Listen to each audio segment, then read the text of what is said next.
আসসালামু আলাইকুম। ওয়ালাইকুম আসসালাম ওয়া রাহমাতুল্লাহি ওয়া বারাকাতুহু। সবার শরীর ভালো আছে? আলহামদুলিল্লাহ, আমি খুব ভালো আছি। আল্লাহর মেহেরবানিতে আল্লাহ আমাদেরকে দরসে হাদিসের মধ্যে রেখেছেন, সেই জন্য আমরা আল্লাহর দরবারে শুকরিয়া আদায় করি।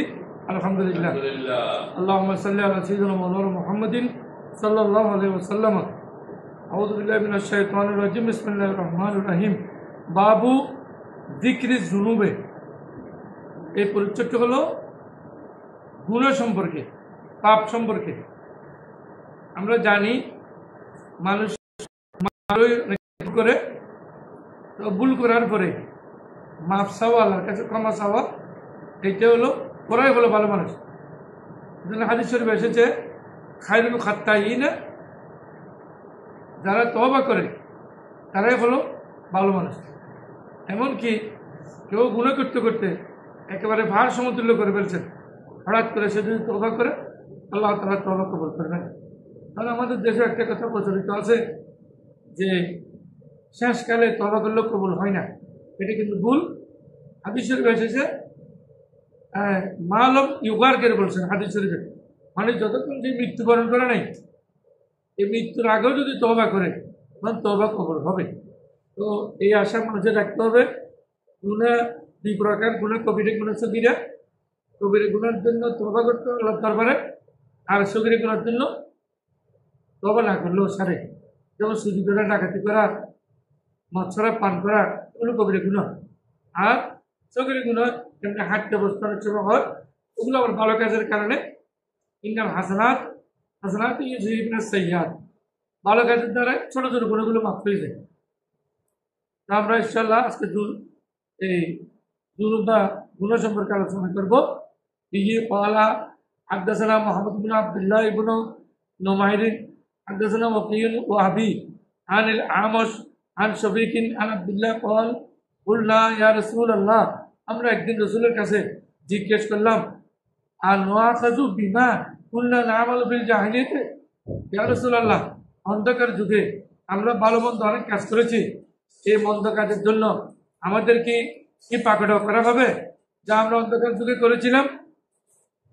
রাসূলুল্লাহ সাল্লাল্লাহু আলাইহি ওয়াসাল্লাম, রাসূল করিম বললেন, মান আহসানা ফিল ইসলামে লাম ইউখাদ বিমা কানা বিল জাহিলিয়াতে, যে তোমরা যদি ইসলাম ধর্ম গ্রহণ করার পরে ভালো কাজ করে থাকো, তোমাদের ভালো কাজের কারণে অন্ধকার যুগে যে সমস্ত কাজ করেছো ওগুলোর জন্য পাকড়াও করা হবে না। আমার আশা আখাজা বিলাপ বলে বল আখরে, আর ইসলাম ধর্ম গ্রহণ করার পরে যারা মন্দ কাজে জড়িত হয়েছে, অবৈধ কাজ করেছে, তাদের কিন্তু অন্ধকার যুগের এটা বিলাপ বলে বল আখরে, বর্তমান এটা আগের, দুই গুণের জন্য তাদেরকে পাকড়াও করা হবে। পরবর্তী হাদিসের মধ্যে এসেছে আল্লাহ রাসূল ক্বালাত ক্বালা লি আনা আয়েশা রাদিয়াল্লাহু তাআলা ক্বালাত, হযরত আমাদের মা জান উম্মাহাতুল মুমিনিন আয়েশা সিদ্দিকা রাদিয়াল্লাহু তাআলা বর্ণনা করছেন, ক্বালা লি রাসূলুল্লাহ সাল্লাল্লাহু আলাইহি ওয়াসাল্লাম, আমাকে রাসূল করিম সাল্লাল্লাহু আলাইহি ওয়াসাল্লাম বলেছেন, কি বলেছেন? ইয়াকা ওয়া মুহাক্কারাতিল আমালে, রাসূল করিম সাল্লাল্লাহু আলাইহি ওয়াসাল্লাম বলেছেন যে ছোট ছোট গুনাহগুলোকে থেকে তুমি বেঁচে থাকবা। আর ছোট ছোট গুনাহের কারণে মানুষ আস্থা থেকে কবিরের দিকে চলে যায়, কবিরা গুনার দিকে চলে যায়। এই জন্য এই মানে যদি কেউ সর্বদা সগীরা গুনাহ করে, এটা কবিরা গুনাহ হয়ে যায়। আবার কেউ কবিরা গুনাহ করলে কিন্তু কবিরা গুনাহ থাকে, সুতরাং সর্বদা গুনাহ করা নিষেধ। মিনাল্লাহ তাআলামান, আল্লাহ রাব্বুল আলামিন ওইটাকে অন্বেষণ করবেন। যদি কেউ মানে দাওয়ামান সদা এই ছোট ছোট গুনাহ করে, ওটার জন্য জবাব দিয়ে করতে হবে দায়িত্বভাবে করলে। আনাবি হুরায়রা রাদিয়াল্লাহু তাআলা ইন্না রাসূলুল্লাহ সাল্লাল্লাহু আলাইহি ওয়াসাল্লাম قال, হযরত আবু হুরায়রা রাদিয়াল্লাহু তাআলা থেকে বর্ণিত, তিনি বলেন রাসূল করিম ইরশাদ করেছেন, ইন্নাল মুমিনা ইযা আযনাবা কানাত নুকতাতুন সাওদা, যদি কোনো মানুষ গুনাহ করে, মুমিন মানুষ একটি পাপ করে, তাহলে তার কলবের ভিতরে, তার হৃদয়ে একটি কালো দাগ পড়ে। সুবহানাল্লাহ, আল্লাহ রাসূল কি সুন্দর কথা বলেছেন যে কলব কিন্তু দবদবে সাদা, হৃদয়টা হলো, হাড়টা হলো সাদা, এই সাদা মধ্যে একটা একটা দাগ পড়ে। আইন তাবা, যদি তওবা করে ও নাজা এবং গুনাহ থেকে ফিরে আসে, ইস্তাগফারা গুনাহ আল্লাহর কাছে মাফ চায়, সুকিলা লাহু কলবুহু সুকিলা কলবুহু তার কলবকে পরিষ্কার করে দেওয়া হয়, রিফারিং করা হয়। যদি গুনাহ করার পরে গুনাহ মাফ চায়, তওবা করে, আর যদি তওবা না করে তাই যা তওবা করে নেই, গুনাহ একটা করেছে এরপরে আরেকটা করতেছে, দামে দামে সে অগ্রসর হচ্ছে তাহলে তার কলমের মধ্যে আবার আরেকটি দাগ দেওয়া হবে। তাহলে এইভাবে যারা এখন নামাজ পড়ে না, ভালো কাজ করে না, ওরা এগুলো করে না কেন? ওরা গুনাহ করতে করতে করতে করতে দবদবে কলম সাদা সাদা কলম কালো হয়ে গেছে। কালো হয়ে যাওয়ার পরে ওদের কাছে যে শয়তান যেগুলো বলে শয়তানও আমাল তাদের শয়তান তাদের সামনে খারাপ কাজগুলোকে ভালো করে দেখাচ্ছে, ওরা এগুলো শয়তানে মরিত হয়ে গেছে। এগুলো করতে করতে আজালিকার রাহানো এটাই হলো মরিচিকা।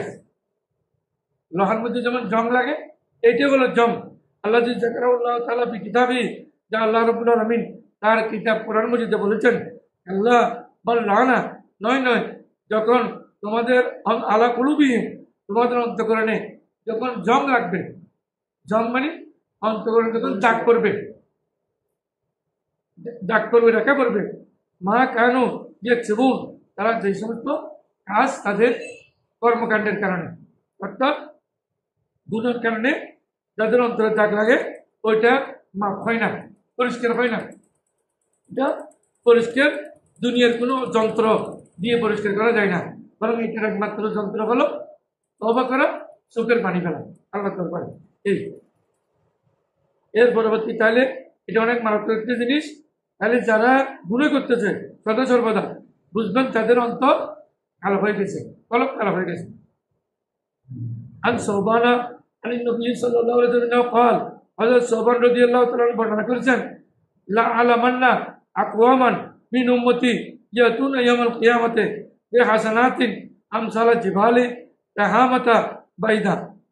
রাসূল করিম সাল্লাল্লাহু আলাইহি ওয়াসাল্লাম নবী করিম সাল্লাল্লাহু আলাইহি ওয়াসাল্লাম থেকে বর্ণিত, তিনি বলেন, বলে লা আলামান্না আকওয়ামান আমি তোমাদেরকে জানিয়ে দেব এমন সম্প্রদায়ের কথা আমার উম্মতের মধ্যে ইয়াতুনা ইয়াউমাল কিয়ামা যারা কিয়ামতের দিন আসবে বিহাসানাতিন অনেক ভালো কাজের পাহাড়ের মতো সমতুল্য ভালো কাজ নিয়ে আসবে কিয়ামতের ময়দানে।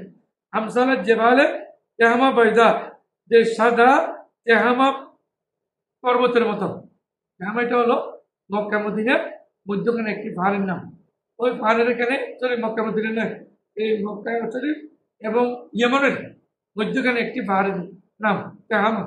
ওই সাদা তেহামা পাথরের এই মতো অনেক হাসানাত নিয়ে এসেছে, ভালো কাজ নিয়ে এসেছে, সাদকা সোহাব জাকাত এবং নামাজ কালাম সব নিয়ে আসছে। কিন্তু আল্লাহ তাআলা এগুলোকে করবেন হাবা আম মানসুরা, আল্লাহ রাব্বুল আলামিন ওগুলোকে একেবারে দুলি বালির মধ্যে বানাই দিবেন। আল্লাহ এগুলো দুলি বালি কেন বানাচ্ছেন? কি করে না, কারণ কি? তাহলে সোবানু হযরত সোবান রাদিয়াল্লাহু তাআলা বলছেন, ইয়া রাসূলুল্লাহ ওরা এত আমল করলো, এখন ওদের আমলগুলো আপনি দুলিশ্বাস করে দিয়েছেন, দুলিবালির মতো বানিয়ে দিয়েছেন, কবুল করেন না। কি কারণে আল্লাহ? কারণটা কি? সিফহুম লানা যে না জালিহিম লানা আল্লাহ নাকুনা মিনহুম। ইয়া রাসূলুল্লাহ আমাদের কাছে একটু বর্ণনা দেন যে আমরা যাতে ওদের অস্ত্র বর্ণনা করেন, ওদের গুণগুণ বর্ণনা করেন, কি কারণে তাদের কবুল হয়নি, ওরা কোন ধরনের লোক, আমরা যাতে তাদের থেকে বাঁচে থাকতে পারি। লা নাকুনা মিনহুম, আমরা যাতে তাদের দলভুক্ত না হই। তো আমরা অনেক সময় ভালো কাজ করি, কিন্তু আমাদের ভালো কাজ কোনো সময় কবুল হয় না। কারণ কি? আমরা ওদের থেকে বাঁচতে চাই। বলা হলো আলামো আমরা জানি না, বলা আমাইন্নাহুম ইখওয়ানুকুম আমিন জালদাতিকুম, যে আল্লাহ রাসূল বলছেন এই তোমরা জেনে রাখো, সাবধান থাকো, এরা তো তোমাদের ভাই। ওই জালদাতিকুম এবং বিশেষ করে জিনতুল মানে আমার চামড়া, এটা তোমাদের বংশীয় লোক, তোমাদের বংশ পরম্পরা ওরা এসেছে, সুতরাং তোমরা ওদের সাথে অনেক খুশিয়ার ভাইয়া বুঝলাম লাইলে তারা রাত্রে অনেক রাত্রে জাগর থেকে ইবাদত করে, কামা তা বুঝো না তোমরা যেমন দিনে ইবাদত করো, তোমরা অনেক ইবাদত করে, ওদের প্রচুর ইবাদত আছে, কিন্তু নামাজগুলো আল্লাহ কবুল করে নষ্ট করে দিয়েছেন। বলা কিন্তু আকওয়ামুন, তারা এমন একটি জাতি সম্প্রদায় যা খালো বে মুহারিমিল্লাহি তাআলা ইনতাহাকুহা, এরা যখন তাদের এই সাথীদের সাথে যায় বা কোনো মহারাম ব্যক্তির সাথে যায়, যাদের সাথে এই বিবাহ সাথে হারাম এমন ব্যক্তির সাথে যায় অথবা কোনো হারাম কাজে যায়, তাহলে তারা একেবারে পর্দাছিন্ন করে। পর্দাছিন্ন করে মানে হারাম কাজের কাছে গেলে এটা দ্রুত হারাম কাজ করে ফেলে, বেঁচে থাকে না, বেঁচে থাকতে চায় না। আল্লাহর অনেক নবীকে খারাপ কাজে জড়িত করার জন্য অনেক চেষ্টা করেছেন, কিন্তু নবীগণ এই কাজে জড়িত হন নাই। আমার যেমন হযরতে ইউসুফ আলাইহিস সালামের ঘটনা সূরা ইউসুফের মধ্যে আছে। হ্যাঁ, কিন্তু এরা খারাপ কাজের কাছে যাওয়ার সাথে সাথে খারাপ কাজ করে ফেলে, কোনো দিকে করে না। পরবর্তী হাদিসে এসেছে আন আবি হুরায়রা রাদিয়াল্লাহু তাআলা قال سئل النبي صلى الله عليه وسلم ما اكثر ما يدخل الجنه। আল্লাহ রাসূলের কাছে একদিন প্রশ্ন করা হয়েছে, জিজ্ঞাসা করা হলো, হে আল্লাহ রাসূল, কোন কাজ করলে বেশি জান্নাতে যাওয়া যায়, কোন কাজ আমাদেরকে বেশি জান্নাতে প্রবেশ করায়? বলা আত্তাকওয়া ওয়া হুসনুল খুলকে, দুইটা জিনিস, একটা হলো খোদাভীতি, আল্লাহভীতি, তাকওয়া পরহেজগারি, ওয়া হুসনুল খুলকে দ্বিতীয় হলো সৎ চরিত্র, উত্তম চরিত্র। এগুলোর কারণে মানুষ জান্নাতে যায়। রাসূলুল্লাহ মা আকসারু মা ইয়াদখুলুন নারা, ইয়া রাসূলুল্লাহ, বেশিরভাগ মানুষ কি কারণে এদেরকে প্রবেশ করানো হয় জাহান্নামের মধ্যে, কারণটা কি? বলা আল্লাহ রাসূল বললেন আল্লাহ জওয়াবানে, দুইটি কারণে মানুষ জাহান্নামে যায়। দুটি, আর জওয়াবান মানে যৌবন মানে পেট, খালি জায়গা, খালি, এখানে দুইটা খালি মানে এই যে মুখ খালি, আর একটা লজ্জাস্থান, লজ্জাস্থান এবং এই আল ফমু বল ফরজু, লজ্জাস্থান এবং মুখের কারণে, এই দুইটির কারণে বেশিরভাগ মানুষ জাহান্নামে যায়। কারণ মুখে এখানে ওয়াদা করেছে, ওখানে গিয়ে আরেকরকম বলতেছে, মুখে মানুষকে উল্টোপাল্টা কথা বলতেছে। হ্যাঁ, মুখ দিয়ে মানুষকে কর্কট কথা ব্যবহার করতেছে, মুখ দিয়ে শিরিক করতেছে, মুখ দিয়ে বিভিন্ন ধরনের অপকর্ম করে। আবার হ্যাঁ হ্যাঁ এই যে আজমানুল লাহুল খেয়াল করছে, মাই ইউজমিনু লি আজমানুল লাহুল মান ইউজমিনু লি জওফাইনে, আমার যদি দুটো জিনিস কামা করার ইসলাম, দুটো জিনিসের যদি জামিনদার কোনো বান্দা হয়, তার আজমানুল লাহুল জান্নাত, আমি তার জান্নাতের জামিনদার হব। এই দুইটি আল ফমু আল ফরজু, এই দুইটি। বাবু জিকিরের তওবাতে, হ্যাঁ মাশাআল্লাহ সুন্দর, এটা একটা সুন্দর কথা। তবে জিকিরের তওবার আলোচনা, তওবা কিভাবে করবো, তওবা কেমন করে করবো, আর তওবাকারীকে আল্লাহ রাব্বুল আলামিন খুব বেশি ভালোবাসেন। তওবা সম্পর্কে অনেক আয়াত, অনেক হাদিস শরীফ আছে। আল্লাহ রাব্বুল আলামিন বলেছেন, ইয়া আইয়ুহাল্লাযীনা আমানু তুবু ইলাল্লাহি তাওবাতান নাসুহা, হে বান্দা একেবারে নসুহা নামক ব্যক্তির মতো তওবা করো, যা তার অ্যাডভান্স হতে না হয় গুনার দিকে, অথবা নসুহা মানে একদম খালেস পিওর তওবা করো। তওবা মানে কি?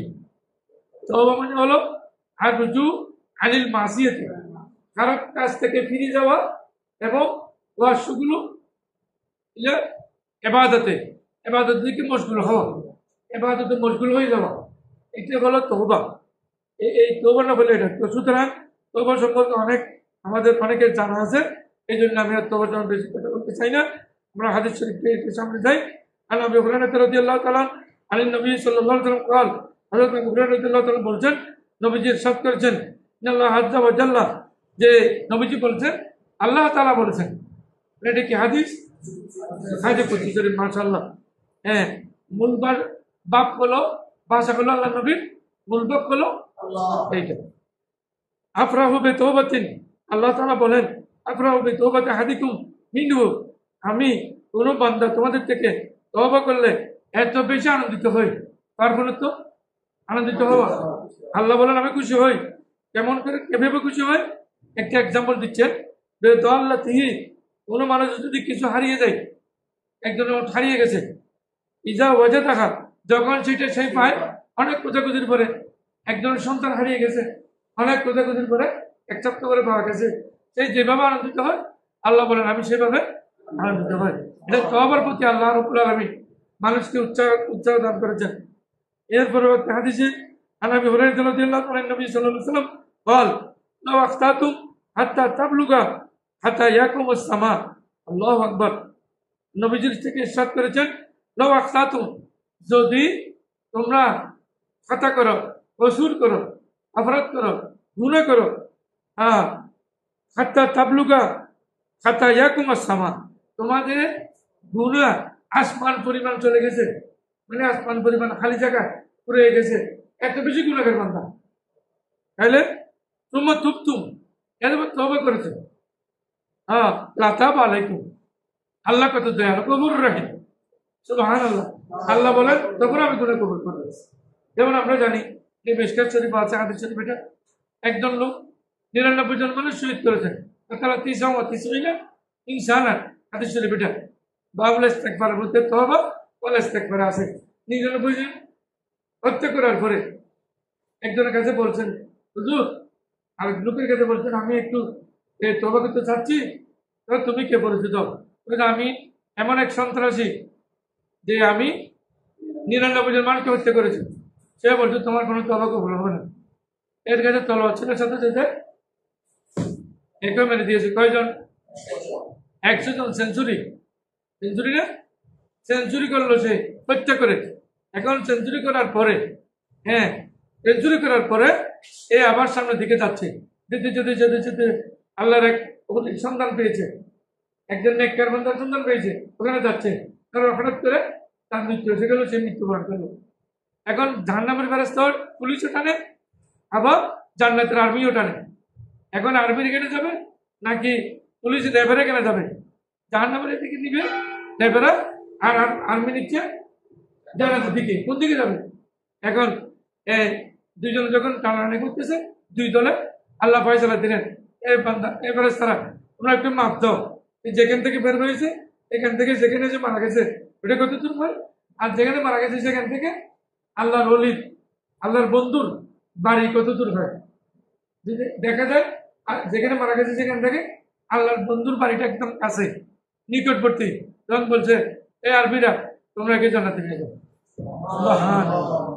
দেখছেন এত গুনাহ করার পরও আল্লাহ কত বড় দয়ালু